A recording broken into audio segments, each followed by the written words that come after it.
Assalamualaikum warahmatullahi wabarakatuh. Apa kabar sobat pelatihan? Pada kesempatan kali ini saya akan menyampaikan materi pengembangan kurikulum operasional madrasah. Sebagaimana kita ketahui bahwa beberapa madrasah tahun ini menerapkan kurikulum merdeka. Dalam pengimplementasian kurikulum merdeka, kita harus memahami 4 tahapan dalam implementasinya.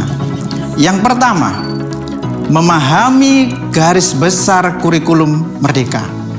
Yang kedua, memahami pembelajaran dan asesmen. Yang ketiga, memahami pengembangan kurikulum operasional madrasah. Sedangkan yang keempat, memahami pengembangan proyek penguatan pelajar Pancasila dan pelajar rahmatan lil alamin. Pada kesempatan kali ini kita akan belajar bersama bagaimana mengembangkan kurikulum operasional madrasah. Sobat pelatihan, apa sih kurikulum operasional madrasah? Ia adalah rencana proses belajar yang diselenggarakan oleh madrasah sebagai pedoman menyeluruh penyelenggaraan pembelajaran. KOM ini dikembangkan dan dikelola dengan mengacu kepada struktur kurikulum dan standar yang ditetapkan oleh pemerintah. Dalam menyusun KOM ini, kita harus menyelaraskannya dengan karakteristik dan kebutuhan peserta didik, madrasah, dan daerah. Karena hal inilah menyebabkan KOM antar madrasah bisa jadi berbeda-beda.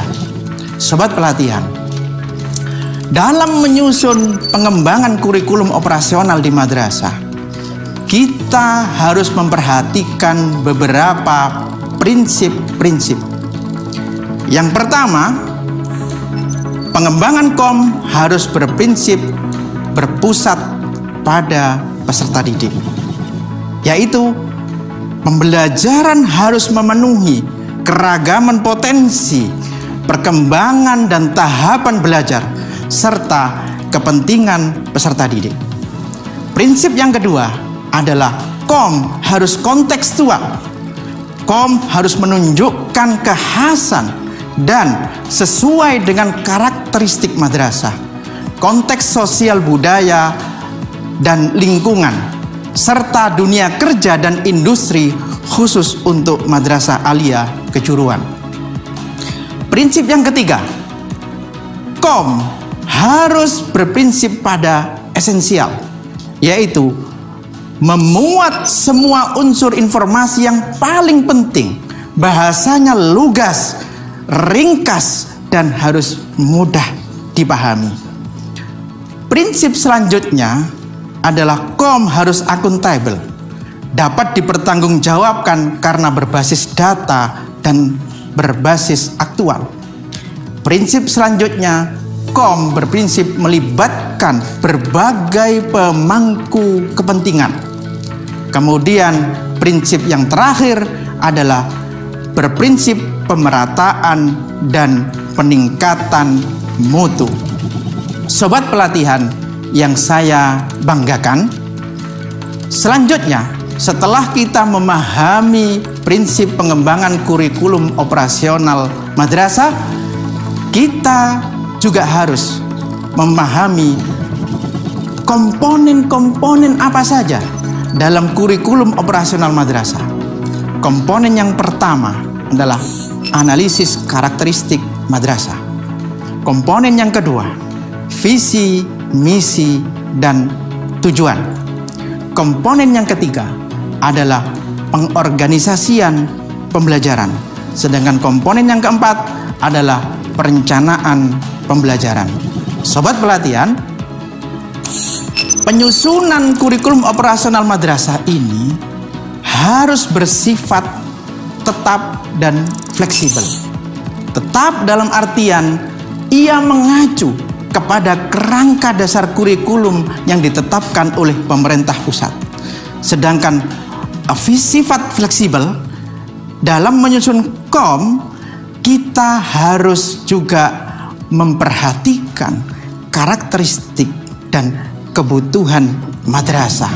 Sobat pelatihan yang saya banggakan, adapun langkah-langkah dalam menyusun kurikulum operasional madrasah bagi yang telah memiliki dokumen kurikulum operasional madrasah, baik itu KTSP lama maupun sebelumnya sudah pernah menyusun, itu sama, ada 5 langkah. Yang pertama, menganalisis konteks karakteristik madrasah. Yang kedua, dia cukup meninjau visi dan misi tujuan. Kemudian langkah ketiga, kalau yang pertama menentukan, yang di sini langkah ketiga adalah meninjau pengorganisasian pembelajaran. Kemudian langkah keempat, menyusun rencana pembelajaran. Sedangkan langkah kelima adalah merancang evaluasi, pendampingan, dan pengembangan profesional. Sama seperti yang tadi, bahwa pengorganisasian pembelajaran kita bisa mengevaluasinya dalam jangka pendek antara semester dan tahunan. Sedangkan untuk analisis karakteristik madrasah dan tinjauan visi misi tujuan bisa kita evaluasi jangka panjang antara 4 dan 5 tahun. Sahabat pelatihan yang saya banggakan, sekarang kita akan mencoba untuk mendalami satu persatu komponen daripada kurikulum operasional madrasah.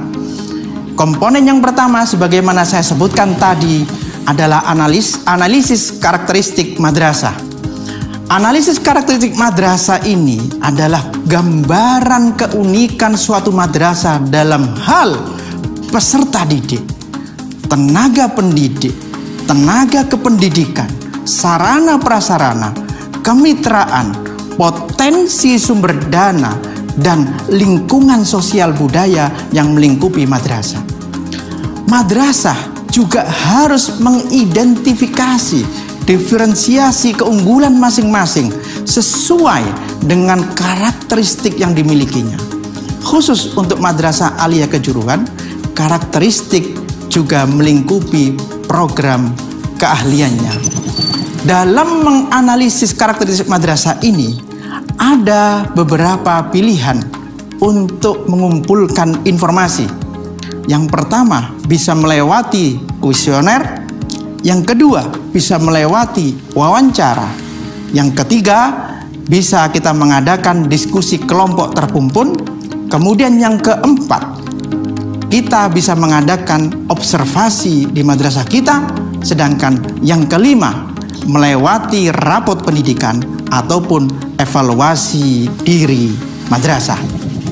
Sobat pelatihan yang saya banggakan, analisis karakteristik madrasah ini ada beberapa pilihan. Pilihan pertama, analisis kekuatan dan perbaikan madrasah dalam ranah perencanaan dan pengelolaan pembelajaran, mempertimbangkan cukup internal madrasah sendiri. Pilihan kedua, dia juga bisa dengan mempertimbangkan sudut pandang peserta didik. Sedangkan pilihan yang ketiga, bisa dengan mempertimbangkan sudut pandang peserta didik sekaligus orang tua. Dan pilihan keempat, bisa dengan mempertimbangkan sudut pandang kebijakan daerah atau nasional dan sudut pandang masukan berbagai pemangku kepentingan baik internal maupun eksternal madrasah. Sobat pelatihan yang saya banggakan, salah satu contoh model analisis karakteristik kekhasan madrasah adalah melewati analisis SWOT yang biasa dilakukan oleh madrasah. Analisis kekuatan, kelemahan,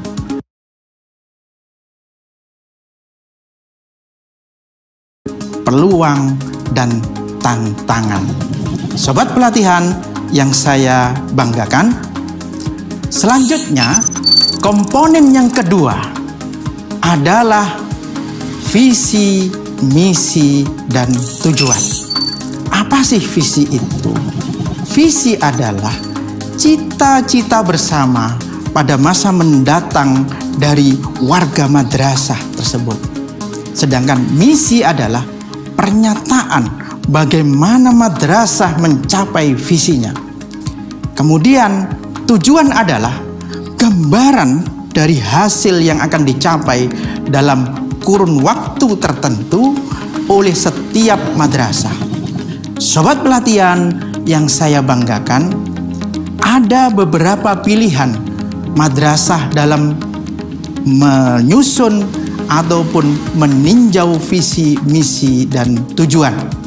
Pilihan yang pertama, madrasah tersebut bisa menggunakan visi, misi, dan tujuan yang sudah ada. Pilihan yang kedua, dia meninjau ulang dengan disesuaikan kondisi lingkungan internal madrasah.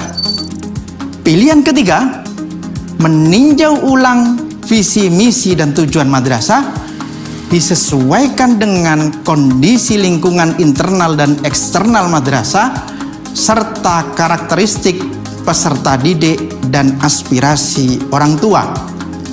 Adapun pilihan yang keempat, mempertimbangkan sudut pandang masukan dari berbagai pemangku kepentingan madrasah.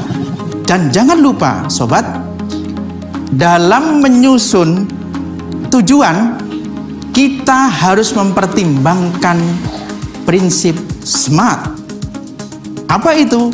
Spesifik, bahwa tujuan harus jelas dengan bahasa yang lugas.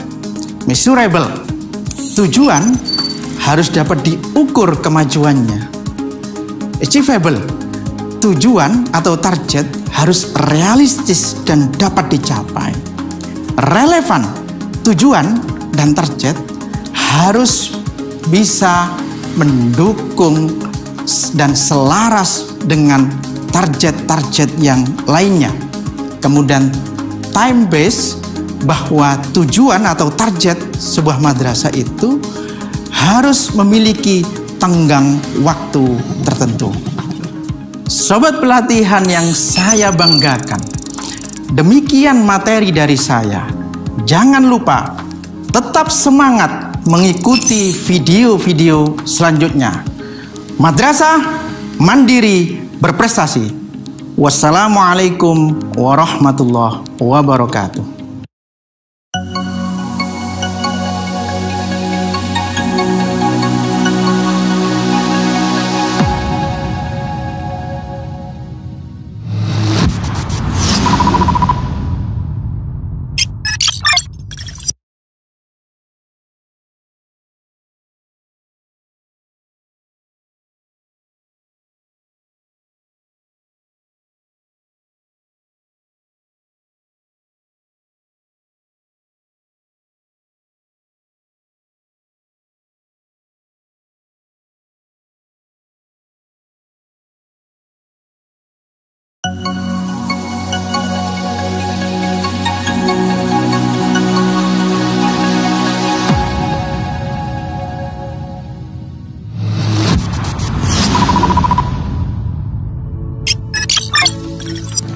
Assalamualaikum warahmatullahi wabarakatuh. Apa kabar sobat pelatihan semua? Pada materi sebelumnya kita telah membahas komponen 1 dan komponen 2. Sekarang kita memasuki komponen 3 dan komponen 4. Are you ready? Sobat pelatihan yang saya banggakan, komponen selanjutnya adalah pengorganisasian pembelajaran. Sebagaimana kita ketahui bahwa madrasah dalam menyusun pembelajaran itu memiliki 3 komponen. Yang pertama adalah intrakurikuler. Pembelajaran berisi muatan mata pelajaran dan muatan tambahan lainnya jika di dalam suatu madrasah itu ada mulok. Penetapan konsentrasi dan praktek kerja lapangan untuk khusus madrasah MAK, serta program kebutuhan khusus dan pasca madrasah untuk madrasah yang memiliki PDBK. Yang kedua, co-kurikuler. Proyek penguatan profil pelajar Pancasila dan pelajar rahmatan lil alamin. Proyek penguatan profil pelajar Pancasila dan pelajar rahmatan lil alamin pada dasarnya adalah dalam bentuk co-kurikuler. Adapun jika madrasah ingin merancang secara terpadu dengan intrakurikuler maupun ekstrakurikuler, dia diperkenankan. Kemudian komponen yang ketiga adalah ekstrakurikuler. Kegiatan-kegiatan ekstrakurikuler yang dilakukan di luar jam belajar di bawah bimbingan dan pengawasan madrasah. Sobat pelatihan yang saya banggakan, dalam pengorganisasian pembelajaran ini ada beberapa pendekatan yang bisa kita gunakan. Pendekatan pertama adalah pendekatan mata pelajaran. Setiap pembelajaran dilakukan secara terpisah antara satu mapel dengan mapel yang lainnya. Pendekatan yang kedua adalah pendekatan tematik. Pembelajaran di dalamnya disusun berdasarkan tema-tema yang menaungi kompetensi-kompetensi dan dari berbagai mata pelajaran. Kemudian pendekatan yang ketiga adalah pendekatan terintegrasi.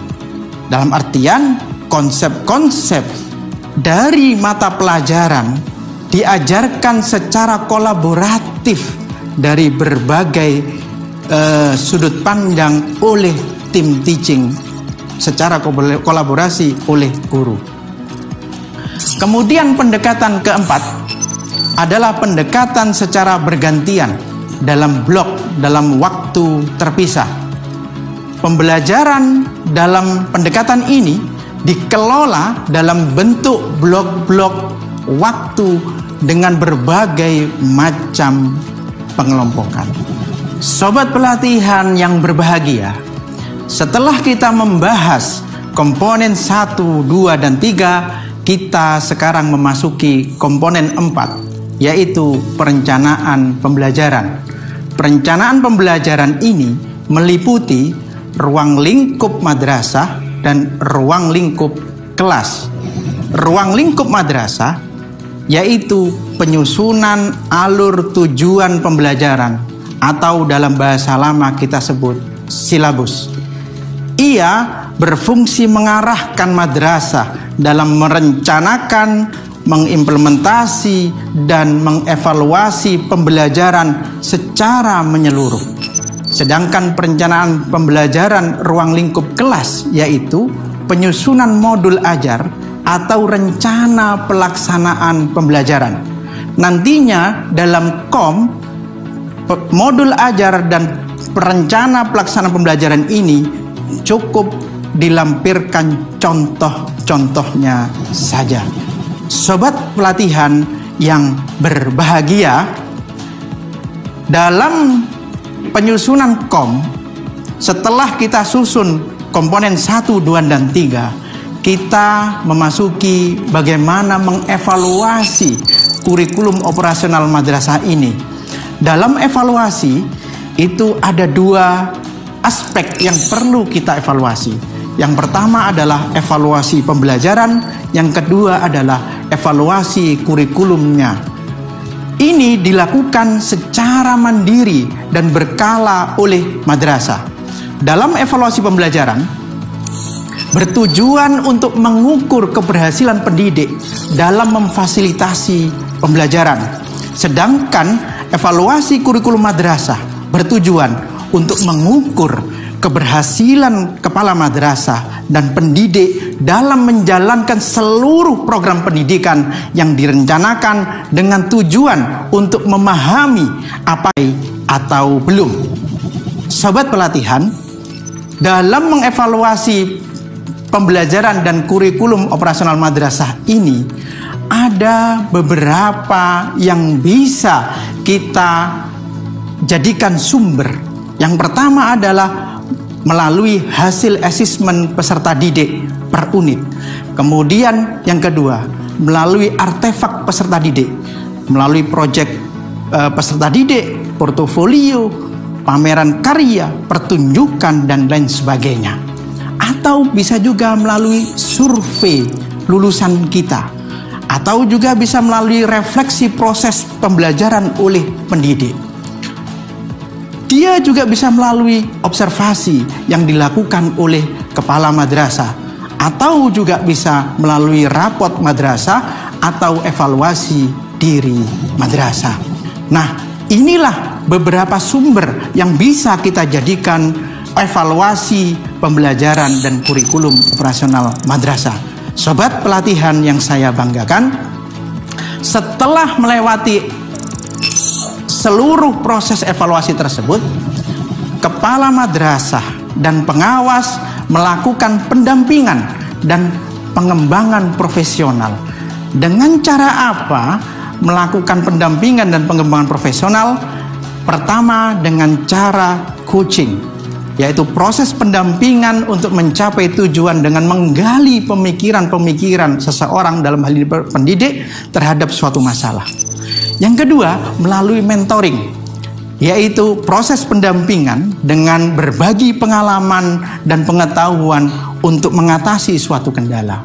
Atau juga pendampingan dan pengembangan profesional ini melalui pelatihan-pelatihan. Proses ini untuk menguatkan pengetahuan dan keterampilan yang berkaitan dengan kinerja, dengan narasumber bisa dari internal ataupun bisa dari eksternal sesuai dengan kemampuan madrasah. Sobat pelatihan yang saya banggakan, demikian materi penjelasan saya terkait dengan kurikulum operasional madrasah. Jangan lupa tetap semangat mengikuti video-video selanjutnya. Madrasah mandiri berprestasi. Wassalamualaikum warahmatullahi wabarakatuh.